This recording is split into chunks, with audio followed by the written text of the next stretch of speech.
और supreme court के आदेश के बाद जहां एक तरफ खोरीगांव में फरीदाबाद नगर निगम तोड़फोड़ कर रहा है, तो वहीं खोरीगांव के रहने वाले लोगों के लिए पुनर्वास नीति के तहत बापू नगर और डबुआ कॉलोनी में प्रधानमंत्री आवास योजना के तहत फ्लैट देने का ऐलान किया गया है। नगर निगम कमिश्नर गरिमा मित्तल ने दावा किया है कि वहां रह रहे लोगों को सस्ते दामों पर फ्लैट दिए जाएंगे, लेकिन क्या वास्तव में ही यह फ्लैट देने लायक है? इसको लेकर इंडिया न्यूज हरियाणा ने ग्राउंड जीरो पर जाकर देखा कि फ्लैट किस हाल में है।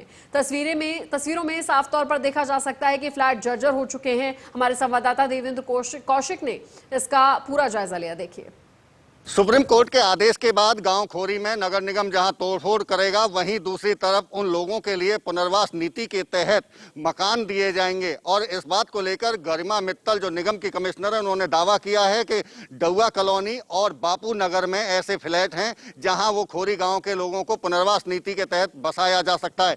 हम फिलहाल बापू नगर में खड़े हैं और बापू नगर में जो फ्लैट निगम की तरफ से बनाए गए हैं उनके हालात आपको दिखा देते हैं, जहाँ निगम कमिश्नर गरिमा मित्तल दावा कर रही है कि यहां उनको शिफ्ट किया जाएगा। तो आप साफ तौर से ये देख सकते हैं, मेरे पीछे जितने भी ये फ्लैट हैं ये निगम द्वारा बनाए गए हैं गरीब लोगों के लिए, ईडब्ल्यूएस के लोगों के लिए।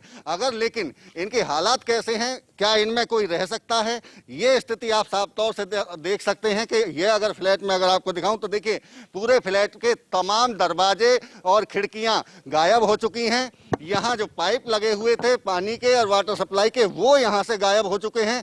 और इसके साथ साथ में अगर यहाँ रास्तों को दिखाएं तो रास्ते में गंदगी से रास्ते अटे पड़े हैं। इसके साथ साथ में फ्लैटों के अंदर जिस तरह से ये तमाम दरवाजे और विंडो चोरी हुए हैं, इसी के साथ में कुछ लोगों की तरफ से अगर कहें तो इन फ्लैटों को शौचालय के रूप में बदल दिया है। तमाम लोग यहाँ गंदगी फैलाते हैं। अब ऐसे में आप अंदाजा लगा सकते हैं कि जो गाँव खोरी के लोगों के लिए पुनर्वास नीति के तहत जिन फ्लैटों को दिया जाना है वो किस हालात में है, ये आप सीधे तौर पर देख सकते हैं। निगम कमिश्नर दावा लगातार कर रही हैं कि ये यहाँ उनको फ्लैट दिए जाएंगे, लेकिन क्या ऐसे हालात में ऐसे फ्लैटों में कोई रह सकता है?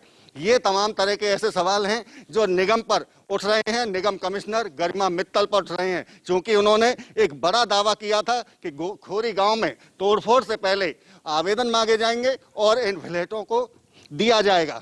लेकिन अब इस हालात में यदि इन फ्लैटों को दिया जाता है तो क्या परिवार इन फ्लैटों में रह सकता है? ये ऐसे सवाल हैं जो निगम कमिश्नर को देने होंगे। इसके साथ साथ अगर हम बात करें तो निगम कमिश्नर की तरफ से 2000 रुपये किराए के तौर पर उन्हें दिए जाएंगे जब तक ये फ्लैट तैयार होते हैं, यानी कि 6 महीने तक। लेकिन उन 6 महीने में 2000 रुपये के हिसाब से क्या दिल्ली एनसीआर में किराए पर परिवार कहीं रह सकता है? ये भी एक बड़ा सवाल है। अब देखना होगा कि निगम की तरफ से इन फ्लैटों को कब तक तैयार किया जाता है और कितने लोग इन फ्लैटों को ले पाते हैं। देखना होगा कि खोरी की तोड़फोड़ के बाद में कितने परिवार यहाँ शिफ्ट हो पाते हैं। फरीदाबाद से देवेंद्र कौशिक, इंडिया न्यूज।